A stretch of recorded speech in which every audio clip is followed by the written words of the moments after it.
What's good, everybody? Welcome back to another video. Today we're doing something different for the Mazda. For the first time, I'll show you guys how to fabricate something for your car. So today I'm fabricating an engine cover from a Mazdaspeed 3. I've seen all the posts online and people are posting pictures of their cars having engine covers, making it nice and slick and very good looking engine bay. That's what I want to do for my car as well. I didn't feel like spending $90 for Corksport engine cover when I can just literally make it myself. So let me show you. So this is the piece that I made for my car, engine cover. Same style as the Corksport pretty much. The materials I used here is a 22 gauge steel sheet that you can buy from Home Depot. It's only $7. I suggest you go get one of those. If you can get thicker, go with thicker. It's better to go thicker, it'll be more stronger. So I'm not going to do the ridges yet. I'm still talking over it with a machine shop. See if they can laser cuts the Mazdaspeed logo onto here, and if they can, that'll be great, but if they can't, oh well, whatever. So I'm going to throw some paint on this. It's going to look amazing. Let me just go over real quick of the dimensions of all this, and then I'm going to show you guys exactly how to build it. So from here to here, it's 15 inches. From here to the end, it's 6 inches. There's a small 1 inch here, that's where the bend is. From this edge to the edge of the actual circle here is 1.5, and then from the edge of this circle here to this edge here it's 1 inch. The holes here for where the mounting is for your car are about a little bit less than 2 inches, barely less than 2 inches. I suggest you do your own holes, and that's that. So I'm going to show you guys how to build it now. Alright folks, so quickly I'm going to show you what you will need. First thing you will need to do is drill a hole into your sheet of metal.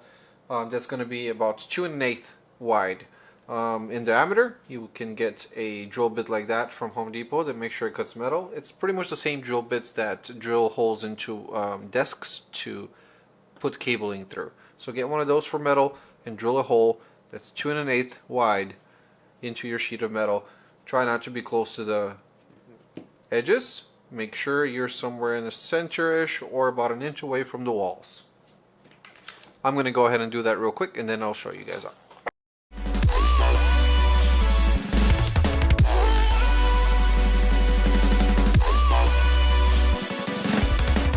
Alright folks, so this is your hole here that you've drilled into your metal steel sheet. Now what we're going to do is measure 1.5 inches from the edge of the circle here inward. So we're going to do 1.5 inches.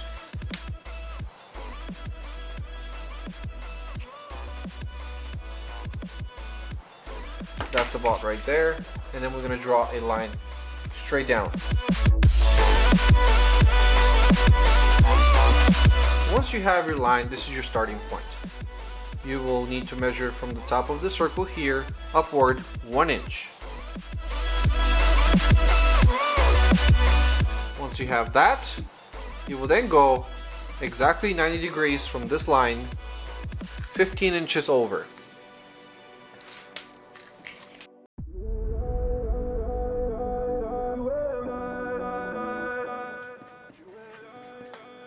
Inches, 1 inch, 1.5. Once you go from the 15 inches here, you will go down 6 inches.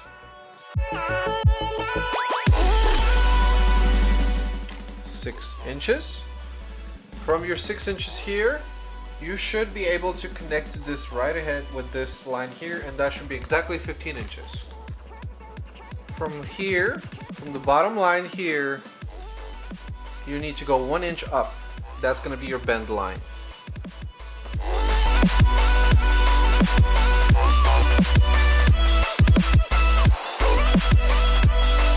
And there you have it folks. This is pretty much the mock-up of what you're going to need to cut. You will then get a jigsaw with a metal bit, and you will start cutting the lines. You will cut here, you will cut here, you will cut here, and then you will cut straight down through the circle. Once you cut that, then you already have made this hole before, and you should be able to, get this. as I have here. Once you're at this point, you will need to do this bend. Now you still have this line here. Make sure you're not cutting this line. You're cutting the line below. You will need to get 3 pieces of wood. The 3 pieces of wood will go one on the bottom of this sheet, one on top of the sheet, and the third one will be your hammer wood. So you will sandwich this piece like this with 2 pieces of wood. Get 2 clamps if you can so you can hold it down. And then with the third piece of wood, let's say this was my wood, you will start hammering this down so you can get it to bend down evenly. Make it nice and even, bend it as much as you want. Alright folks, so there you have it. Everything is done. You've already cut it out and you've already bent it. Now it's time to install it on the car. Make sure you drill your holes in the correct places. If you don't know exactly how to do it, I removed my coils, I backed out the bolts, and then I painted the back side of this with a little bit of primer, made it very nice and wet, and then set the piece on top and just tapped on it a little bit with my fingers. That way the bolts that are sticking out are marking the places where it needs to have holes. And yeah, I drilled my holes and it's good to go. That's exactly how I did it.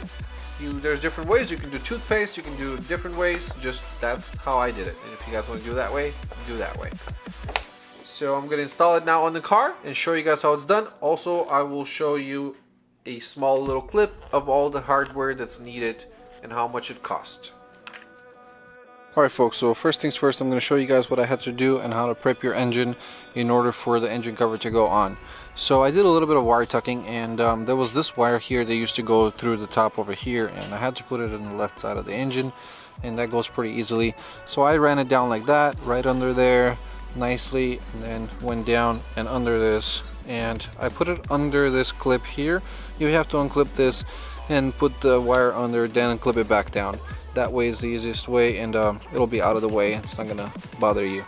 Same thing over here with this big wire that goes under there into this little black flappy thing. I don't know if you guys can see in there, but let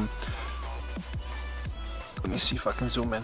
So these clips right there on the black thing are removed. I cut those off because I don't need them, and they were pushing on this wire. The wire was on top, and I took them off and I put them down under.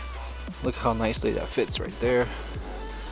It's perfectly tucked under, and you're not gonna see this once you put your cover on. You're just not gonna see this. And yeah, I did a pretty good job doing that, and I'm happy with that. I'm gonna show you guys the finished product and how it looks on the car when it's done.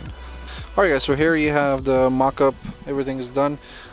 This is how it looks on top of the engine. Fitment is pretty much right on point everywhere you go. I made this a rounded edge here, rounded edge there, and yeah, over here around the circle. See, that's why I said about don't cut these edges off like Corksport does. Just leave them on there because it kind of like wraps around. It looks pretty cool. And yeah, so I'm gonna go ahead and sand this, and I'm gonna paint it red, the same as everything else. And then later on, I'm gonna actually color my, or not color, what do you call it, powder coat my engine cover black. And yeah, this is what it looks like. If you guys want to do this for your cars, instead of paying $90, do it yourself. It's $7 from Home Depot. It takes about an hour to do. Measure everything up, cut it up, and that's all. You're good to go. Alright guys, so here is my engine cover. It's nicely painted. It's ready to go, ready to be mounted. I think it's pretty much all dry now. I'm going to wait a little bit more and then put it on. I went ahead, while that was drying, I went ahead to Home Depot and got myself the hardware that I need. So here's the hardware that I got. This goes into your coil little hole there. This is an M6 bolt that you can get from Home Depot. It's a socket head, and then this is pretty much the dimensions for it right there. You guys can see, and they come in pieces of 2, so even perfect. So this thing here cost me like $1.67 for 2 bolts, so that's perfect. I'm gonna go with the spacers here. These are the 2 spacers that I got. They come separately. They come like this. The hole on them is not big enough, so you're gonna have to make it bigger. Get a drill bit and then just screw it through it. It's aluminum, so drill's really easy. Make it bigger. Get a washer that matches this little guy over here. That's what I did, and that's it. And this is how it fits. The fitment is amazing. And yeah, so I'm gonna go ahead and mount that on the car and show you guys how it looks. Alright guys, so finally done. It's installed. looks wonderful. The fitment is perfect on it. I love it. And you guys can see on top over here, look at that, perfect fitment. I could actually move it over slightly bit, but that's the best you can get. On top here, exactly the same gap everywhere. Washers and hardware are perfect. So if you guys want to do this, I definitely suggest you should.